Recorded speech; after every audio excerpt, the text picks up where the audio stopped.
Hey, what's up, everybody? This is Stacey Storino from the Mama Saga, and welcome back to the Mama Saga. I'm an attorney and a mom by day, and I like to do content based on Marvel comics because I've been into Marvel comics since 1986.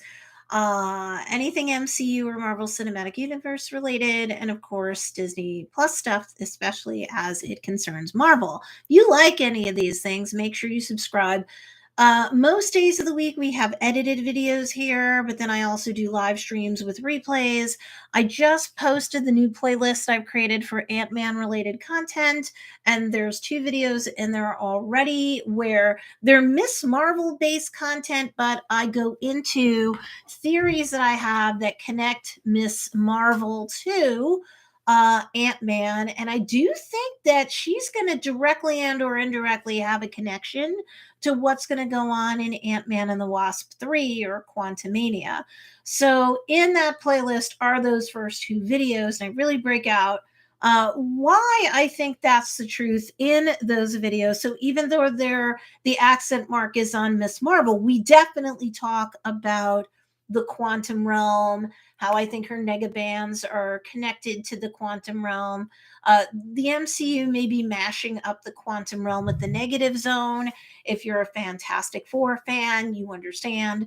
Reed Richards like kind of discovered the negative zone and stuff. So, hey, Chillmonger, what's going on, my friend? If you guys haven't subscribed to Chillmonger, you really should. He's got such great content on there, and I really enjoy his lives and replays. And the same thing with Second Street Marvel. I don't know if they're here, but what's going on, Chillmonger? So I've already given my head start. The first two videos from Miss Marvel I've shared into the playlist. This video or this live stream replay will go into the playlist. I have a couple of things that were brought up at Comic-Con, and then I'm going to weave my thought process over it. Chillmonger says, "You ever going to join my Saturday lives? I'd love to have you." Know what? What time Eastern Standard Time are your Saturday lives? Let me know. I'll repeat it live here. I wish the replay would have the comments from the lives. I know they're trying to work at that. 1 Eastern Standard Time. So if I can go, I will. Weekends can be kind of busy because my kids in sports, but I want to go. But subscribe to Chillmonger. He talks about Marvel too, and make sure that you check in on his lives. They're at 1 p.m. Eastern Standard Time on Saturdays, and I will try to go there. So I would love to go, and he would love to have us all. Now, I know that they showed a bit of okay, family first, forget me, take the kids. So I have one. He does love Marvel too. It's a lot of fun. I've been a Marvel fan since 1986. I fell in love with the Uncanny X-Men, and I've been a fan ever since. So I know quite a bit of comic book saga stuff. I don't profess to know it all. And I love comparing and contrasting what Kevin Feige and company are doing with the MCU. I'm glad that everything isn't a complete regurgitation of the comics, because the comic book fans, like, yeah, it'd be great to see this stuff play out, but like, we kind of want to be surprised too. So I'm kind of glad that they're doing things differently. So if it turns out that, as in one of the two videos that's in the playlist now for Ant-Man, they end up meshing together the negative zone and the quantum zone or realm, I wouldn't be surprised. They may or may not be doing that. I do think, and I've theorized, that Miss Marvel has been sucked into whatever the negative zone or the quantum zone is, and that may be one way that she directly can cross over with the folks in Quantumania. If not, I think you're going to see a bunch of Easter eggs for her. But I talk about in either or both of those videos Easter eggs that were in the Miss Marvel series that kind of can piggyback on the footage that was shown in Comic-Con 2022. I don't want to play it or somehow bring it in here directly because I don't want a content strike. But I will say there are a couple things that they showed in that trailer that I want to recognize here. For one thing, the Easter eggs in Miss Marvel have kind of indicated, and there's kind of been a leak too, that It's going to be brutal in Ant-Man and the Wasp: Quantumania. And they did say that what happens in that movie at Comic-Con, they did say it's going to shake the MCU moving forward. And it's not just because Kang is getting more directly involved in things besides what happened if, spoiler alert, spoilers for everything, but like spoiler for the end of season 1 for Loki, we met a mashup of Immortus and He Who Remains from the comic books. And that's one version of Kang, and that's fine. The fact that he's coming back out again and now in movie form, and he's the kind of the big bad overall for that movie, that's one thing. But I do think they're going to show him to be absolutely brutal. In a way that's different from how Thanos was brutal. Thanos kind of had like a guiding principle behind what he was doing, kind of thinning the herd of the universe to save the people who are left behind and the resources. You might not agree with what Thanos did, but he kind of believed in what he was doing. He wasn't doing stuff just to be cruel or to lord things over everybody. And in fact, if you saw the end of the whole Infinity War movie, or the beginning of it, when they went to go find him in the timeline, he had destroyed the gauntlet. He's like, I don't need it anymore. So it's not like Thanos was like, endlessly, let me just control everything. He just went off to peacefully live his own life. The way they are breaking Kang out to be, and what's probably going to happen in Ant-Man and the Wasp: Quantumania, is going to show very clearly that Kang is a very different, brutal guy. There is no benevolent, like, backbeat to what he's doing. He is making sure that the timeline is pruned through the TVA/Loki to benefit him. He wants to be, if this is Kang Prime, he wants to be the winner and not have any of the other Kangs take him down and nobody else take him down. Chillmonger says Thanos thought he was a good guy until Thor sliced him. Absolutely. Thanos thought that what he was doing was good in the grand scheme of things. Kang doesn't give a damn about you or me. Kang just wants to be in control of everything to the benefit of himself. So they had mentioned that at Comic-Con that Quantumania was going to shake everything. I think it's because Kang is going to kill one or more of the Ant-Man and the Wasp crew. He might end up either killing Scott Lang or greatly injuring him. And I'll tell you why in a minute. I mean, it would really shake everybody and upset everybody if something happened to Scott Lang, even if he was like permanently disabled, like what they did with Rhodey. But they found a workaround for Rhodey, right? Or for War Machine. But I do think that Janet Van Dyne's going to die, and or Hank Pym is going to die. Those actors are older, those characters are older, and they may kill them off. I also wonder if something is going to happen to Hope Van Dyne because of Thanos again.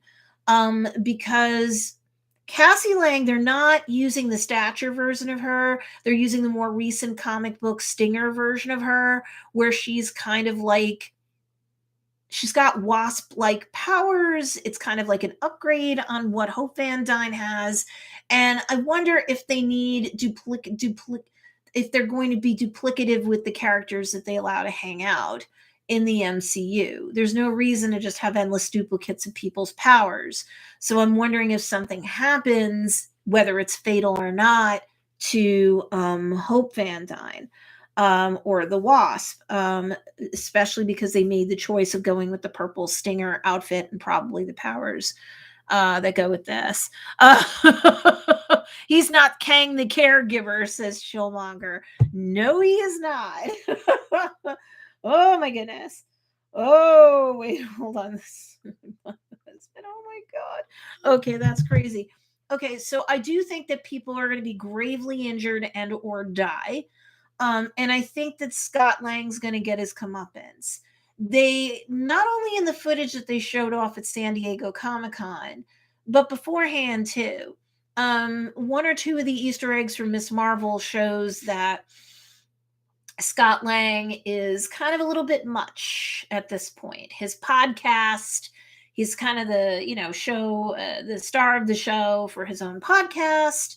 And in the footage that they showed at San Diego Comic-Con, he definitely seems very full of himself. Like if you didn't think it before with little big me or whatever the name of that podcast was, Chillmonger might remember, I forget right now, but it was like, all about Scott Lang's perspective on what happened for the Battle of Earth. And like, that's okay to have a podcast, but I was like, I wonder if like the ego has landed with him. Well, what they showed off at San Diego Comic-Con, he definitely is very full of himself. He's definitely like living the life. He wrote a book now on top of his podcast.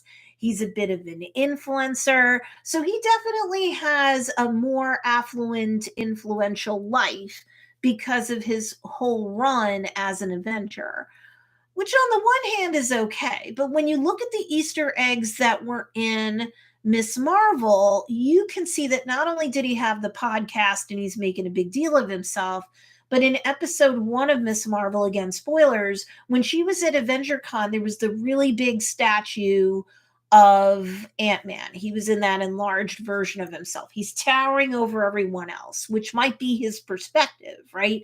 But facts and circumstances come along, and not only does the statue topple over, but the head breaks off. It's beheaded. And so I'm like, they don't just do things for the sake of doing them in the MCU/Disney Plus series. I think there's a reason and a rhyme for why that happened. Scott Lang's built himself all the way up. He's going to come crashing down in Ant-Man and the Wasp Quantumania, and he might just lose his head because Kang is vicious in a way that, as I said earlier, Thanos is not. If you have to compare and contrast the villains and their mindsets and worldview, I'd rather be dealing with Thanos than Kang. So I think that Kang is going to kill and or permanently injure several people from that crew when he encounters them, when he's done entertaining them.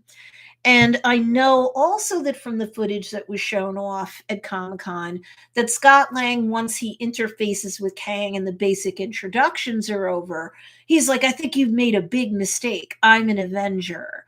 And that's kind of like, again, chip on your shoulder, Mr. Influencer, podcaster, best-selling author. You think quite a lot of yourself. You're having fancy dinners with, Hank Pym and Janet Van Dyne in his little than big, like castle kind of, home by the ocean. You're having a very elevated experience with your life. And, Kang says back to him, oh, you're an Avenger? Basically, have I conquered you yet? Because I'm a conqueror. Which shows that maybe in different timelines, Kang's already beaten the crap out of one or more Avengers. He could care less. And so what tends to happen in character arcs are a character goes through a journey, they have to have the dark night of the soul. And if they're not killed off, they have to come back from whatever the hero's journey dark night of the soul is. So I think that they probably will have Scott Lang live, but they will kill off one or more of his loved ones. And he's going to have to live in the aftermath of that. And, Kang's going to knock that chip off his shoulder. For them to say that this is going to shake the MCU going forward, you're going to have deaths and you're going to have people be mangled. Chillmonger says, and Karachi had Ant-Man mural too. That's right. He's an A-lister now. All the kids want photos. Absolutely. Again, the mural is definitely a callback to what's going to happen later on with Ant-Man and the Wasp. And you can see the mural had said you can start off small, right? And then grow big. And I think he's grown maybe too big for his britches. So he's going to get a takedown, and his loved ones may suffer for it in Quantumania. So that's an interesting thing. I wonder if the Bill Murray character, they're saying that he may or may not be human or humanoid. He might be related to Krylon from the comics, living in Chronopolis. He may or may not be the mayor of Chronopolis. We don't know. I don't know that the footage that was shared in Comic-Con made that clear. The rumor is that he knew Janet Van Dyne from all the years that she was stuck in that dimension. They may or may not be building up a relationship between the two, because he may or may not fill a void from them killing off Hank Pym. There have been rumors that if anyone dies in that whole scenario, it's probably going to be Hank Pym. And again, the actors playing Hank Pym and Janet Van Dyne are not, it's Michael Douglas and Michelle Pfeiffer. I love them, and they're not like ancient, but this might be a way, at least in this timeline, to do away with one or both of them. Other observations that I had. His daughter, speaking of character arcs, so his daughter Cassie Lang, she's getting into trouble with the law. The footage released at Comic-Con shows she was arrested. Scott gets a call. He has to go deal with her in jail. It's kind of like father, like daughter. She's following through with, the jailbird stuff that her dad kind of did. If you remember the beginning of the first Ant-Man movie, he was a thief. He was in jail. He was getting released. And now his daughter's starting to follow in his path. And, sometimes kids of very successful individuals, be they authors or influencers or whatever, if they're feeling kind of neglected at the expense of the parents' success, this could also be her being arrested, her being a troublemaker, kind of like a cry for help. Like her father was gone for 5 years of her life because of the snap. So he hadn't been around.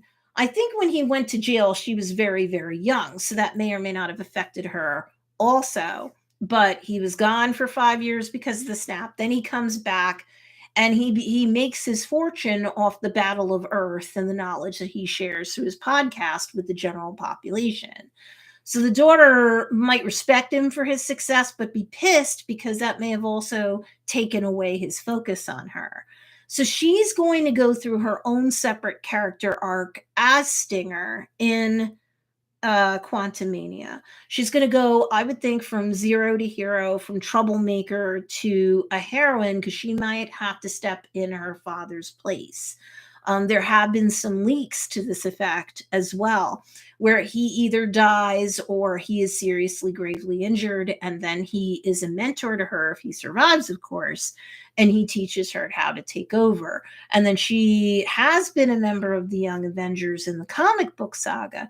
She may be part of the Young Avengers or the Avengers going forth into phases 5 and 6 of the MCU, because phase 4 ends with Black Panther Wakanda Forever, which you probably heard by now. So, if Cassie Lang remains more like dancing along the edge of a criminal or a troublemaker, she might also get recruited into the Thunderbolts movie, which is currently slated to come out on July 26, 2024. But I think Kang is so deadly and so complicated, and there's so many different timeline versions of him, that she should factor in one, no matter what team she's fighting for, by May 2nd, 2025 in the Avengers, the Kang Dynasty movie. So that's going to be a duplication if you know the comic book saga, at least in part because of Kang Wars.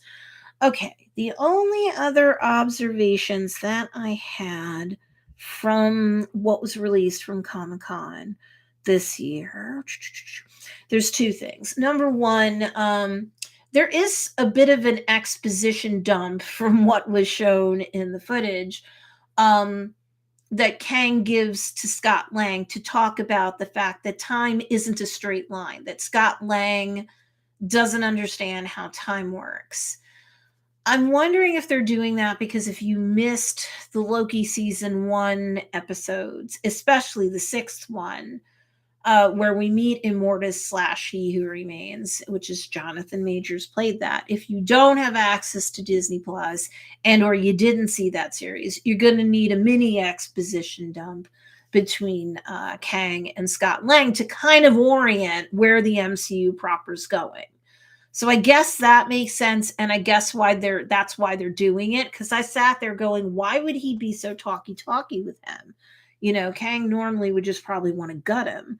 But no, he's chatting him up like they're at a bar and talking about time. And I'm like, nah, this is a stand-in for the audience so they understand, just in case they didn't see Loki, just in case they don't have Disney Plus. The only other thing that I think I want to say here, I enjoy the fact that in the footage that got released at Comic-Con, it kind of makes me feel like my theory is right, that the quantum realm and the negative zone are kind of mashups of one another. They mashed up Immortus and He Who Remains. They are not, in the comic book saga, two versions of Kang. There are many versions of Kang, and I put a video out on my channel about that.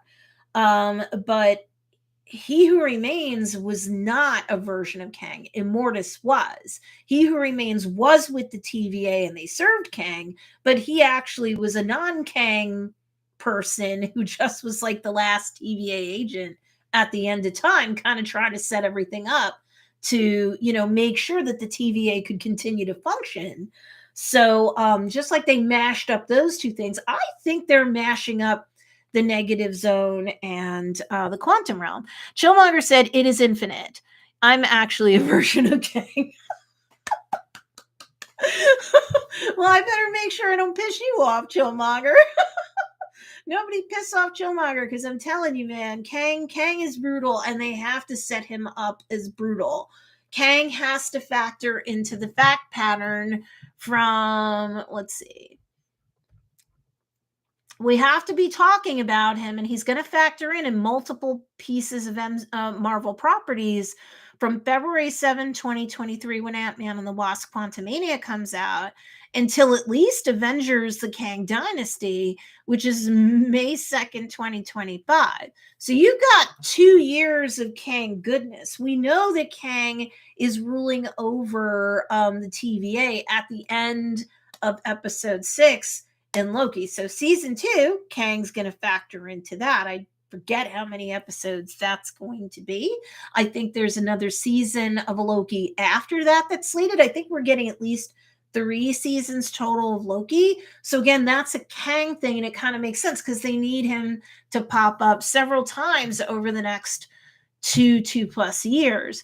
If they don't defeat Kang in Avengers, the Kang Dynasty in May 2025, 6 months later in November 2025, we get Avengers Secret Wars. But I bet you Chillmonger would agree with me that that's more like a Doom War kind of battle world sort of thing. My jokes are hitting today, says Chillmonger. Yes, they are. So I like the fact that the quantum energy in the footage that was shown off at Comic-Con.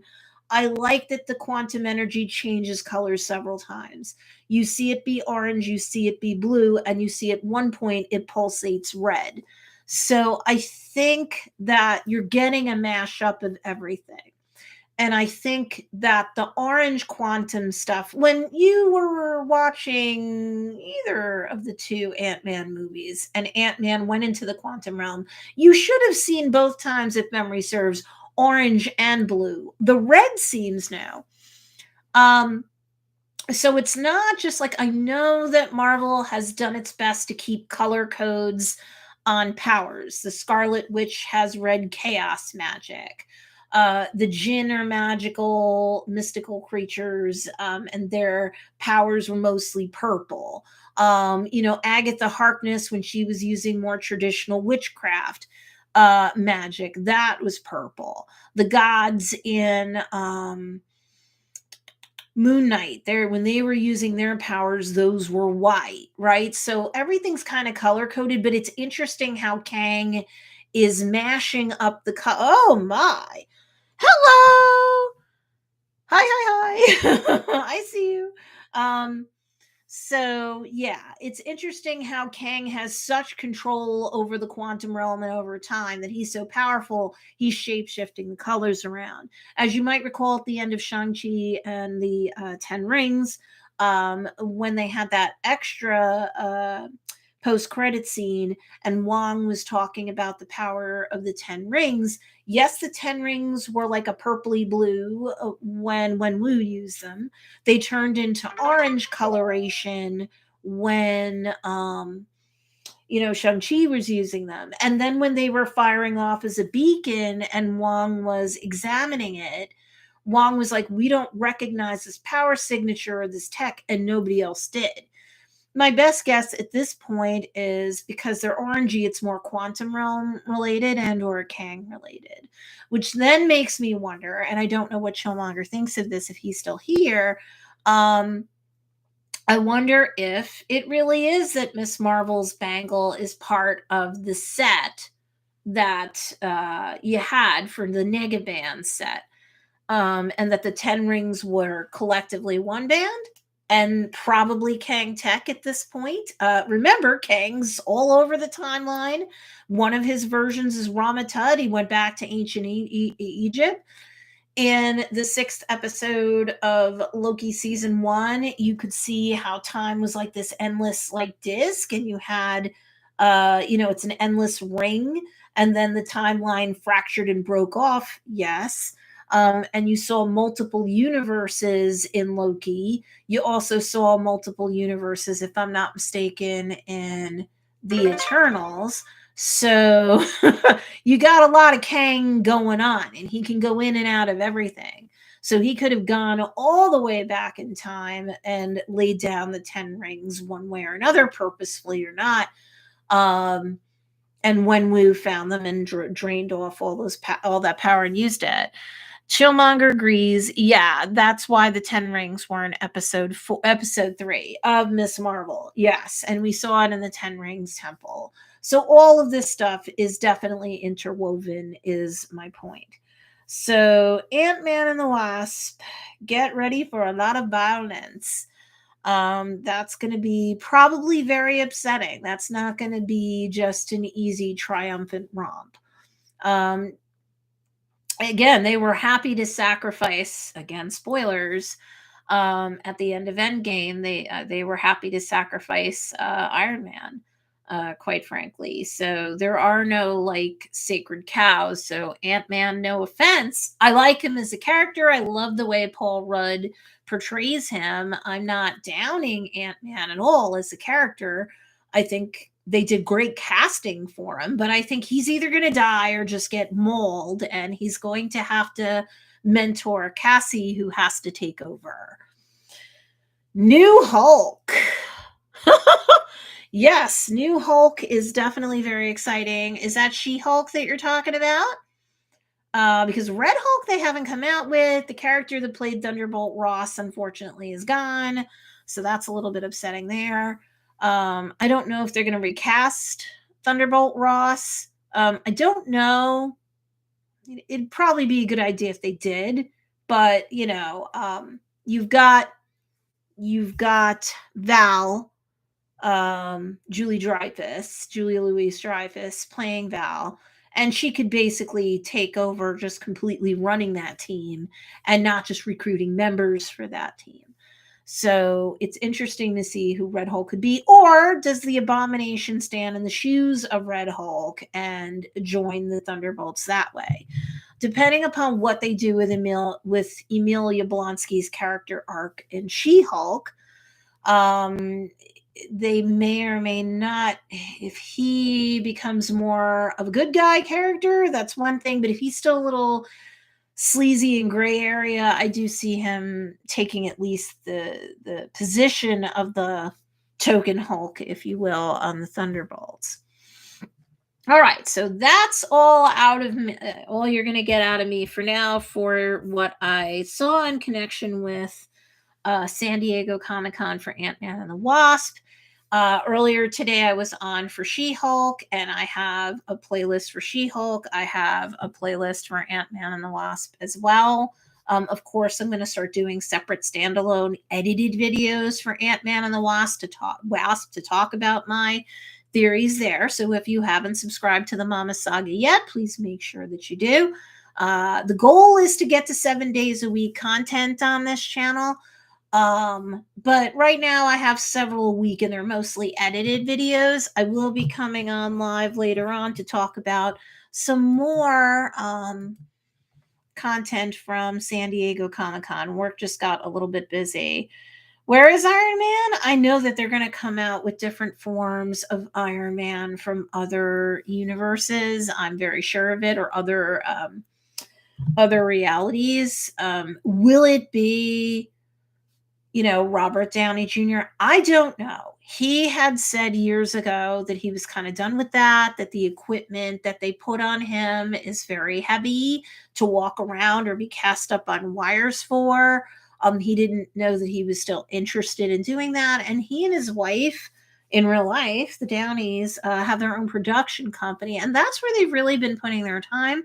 That said, that doesn't mean that they can't get another alternate universe version of him. I know I love him as I love Tony Stark. I love that character anyway. That's my son's favorite character. And Steven's like, I don't know if I could, like, even if they put Tom Cruise in that position, I'm not sure that I would enjoy Iron Man the same. But we'll see. All right, you guys, I will talk to you later. Bye.